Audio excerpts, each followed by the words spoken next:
هذه يا اختي هي اللي غادي تشافي لك وليداتك وتشافيك حتى نتيا الا كنتي كتعاني من الكحه، اولا من الكحه المزمنه، كتعاني من الضيق في التنفس، عندك الام في الصدر ديالك، عندك نزلات برد، عندك زكام. اليوم جيتكم بالوصفه اللي ما غادي تحتاج، اللي غادي تخليك تستغناي على الدكاتره وتستغناي على الادويه.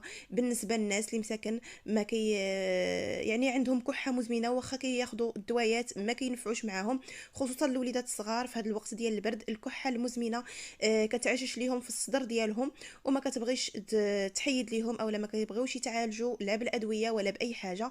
اليوم غادي نشارك معكم هذه الوصفه هذه، وغادي تشكروني عليها وترحموني عليها. هذه الوصفه هذه سهله وبسيطه، وغادي ان شاء الله تلقاو عليها العلاج لا انت ولا وليداتك ان شاء الله، وغادي تحيد منك الكحه المزمنه، نزلات البرد، الزكام، ايضا ضيق التنفس. الا كان عندك ضيق التنفس ما عليك اختي غير تبعي هذا الفيديو هذا. وبغيت كل وحده فيكم كتشوف هذا الفيديو هذا كنتمنى انها تخلي لايك في الفيديو باش يوصل لاكبر عدد من الناس والكل يستافد من الوصفه هذه، والناس تستافد لان كل شيء الان مريض مساكن، الناس مراضين بالكحه، بنزلات البرد، بالزكام. داكشي علاش حاولوا انكم تبارطاجيو الفيديو وديروا لايك باش الفيديو يوصل لاكبر عدد من الناس. كيف ما كتلاحظوا معايا عندي هنا الشريحه، هاد الشريحه هذه كيف ما كتشاهدوا معايا هي اللي غادي نحضروا بها الوصفه ديال اليوم، وصفه اساسيه ومكون اساسي. كتلاحظوا معايا هاد الشريفه، عفوا، هاد الشريحه هذه كنحليها، كنحاول انني نفتحها واحد شويه بالسكين بهذا الشكل هذا كيف ما كتلاحظوا معايا. حاولوا انكم تحضروا كميه اللي تكون بحال هذه، اولا تكثروا واحد شويه. انا غير باش نصور لكم الفيديو بحال الناس، حيت هذه الوصفه هذه تقدري تخليها اطول مده ما كتوقع عليها حتى شي حاجه، وتقدري انك تحتفظي بها، وهي كل ما طالت وكل ما يعني طولت هذه الوصفه كل ما كتزيد تعطي المفعول اكثر واكثر، وكتزيد تشافيكم اكثر واكثر. داكشي علاش الا حضرتي يعني حضرتي كميه كثيره ما غاديش تضيعي فيها.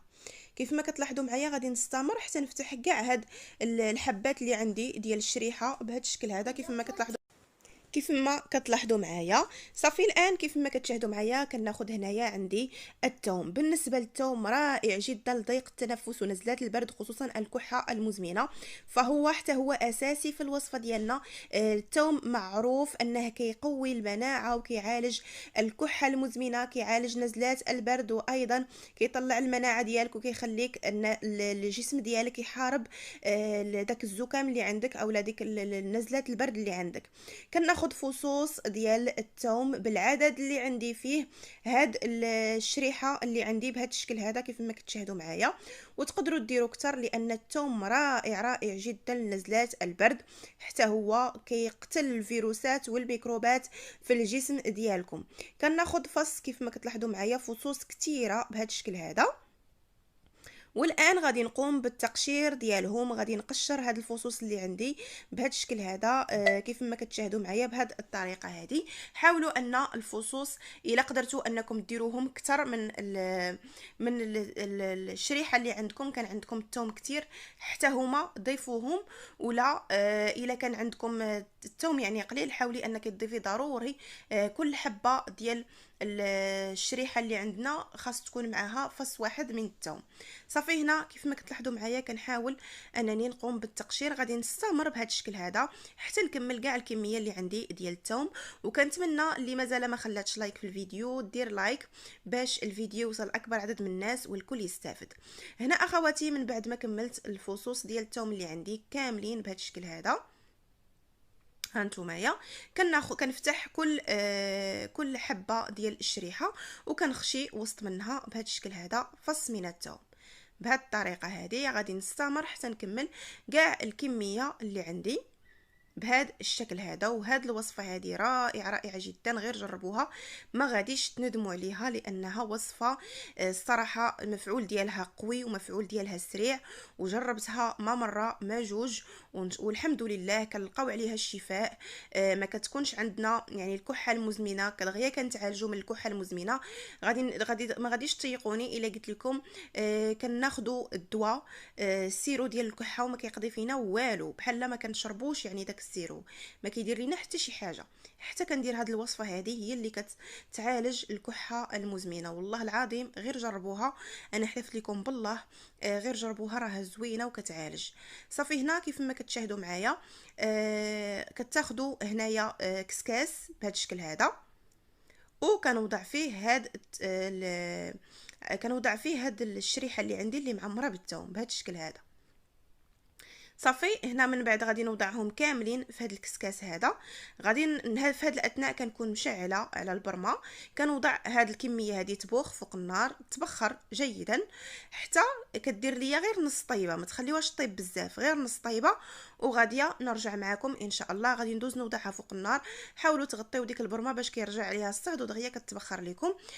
كيف قلت لكم غير نص طيبه، ما تخليوهاش طيب مزيان لانها مازال غادي تكمل الطياب ديالها في التتمه ديال الوصفه.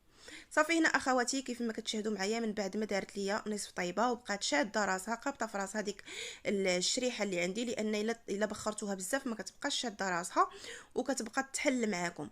كناخذ هنا قرعه ديال الزاج وكنوضع فيها هاد الشريحه المعمره بالثوم بهذا الشكل هذا عندي. حاولوا توضعوها وهي ساخنه كيف ما كتلاحظوا معايا بهذا الشكل هذا حتى كنكمل الكميه كامله اللي عندي ديال الشريحه. الوصفه زوينه، غير جربوها، راها فعاله وكتشافي وكتحيد نزلات البرد والزكام، كتعالج حتى الكحه، بالخصوص الكحه المزمنه، السعال الحاد. صافي هنا من بعد ما ضفت هاد الشريحه كامله في هاد القرعه ديال الزاج، الان غادي نضيف ليها مكون رائع جدا حتى هو نزلات البرد اللي هو الزعتر. تقدري تضيفي الزعتر اولا الزعتره اللي عندك ضيفيها. كتضيفي ملعقه صغيره بهذا الشكل هذا من الزعتر اولا الزعتره اللي عندك ديريهم، راهم كيكونوش فحال فحال. كنحاول انني نوزعها بهذا الشكل هذا في هذه القرعه ديال الزاج بهذه الطريقه هذه، حتى هو زوين وكيعطي واحد النسمه زوينه في هذه الوصفه هذه، وتقدروا تتناولوها وانتم يعني كتعجبكم في المذاق ديالها.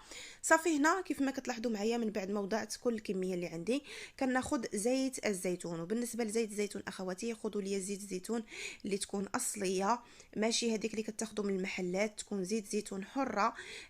كيف ما كتشاهدوا معايا كتضيفيها حتى كتغطي داك الشريحه اللي عندك بهذا القدر هذا. ما غاديش نعمر ديك القرعه ديال الزاج، كنضيف على حسب القدر اللي عندي ديال الشريحه. صافي وغادي نسد عليها كيف ما كتلاحظوا معايا بهذا الشكل هذا. بالنسبه لهاد الوصفه كتخليوها 3 ايام، 3 ايام وهي غير في المطبخ ديالكم بدون ثلاجه، كتخليوها 3 ايام حتى كتطلق لكم ديك الزيت البلديه مزيان في داك الثوم وديك الشريحه. من بعد كتناولي حبه على الريق بالنسبه لوليداتكم الا كان عندهم الكحه، حبه على الريق من هاد الفص ديال عفوا من هاد الشريحه هذه، حبه على الريق في الصباح من كيفيقوا وما يفطروش ديك الساعه، يبقاو واحد الساعه عاد يفطروا، وحبه وسط النهار الوقت اللي بغيتو اختاروا تاكلوها اختاروه، وحبه قبل ما ينعسوا.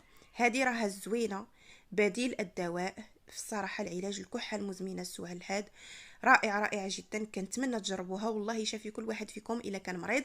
بغيتكم كاملين ديروا لايك الفيديو وتشتركوا في القناه. الف مرحبا بكم وشكرا بزاف لكم على اللايكات ديالكم، والسلام عليكم اخواتي حتى الفيديو المقبل ان شاء الله مع وصفه جديده.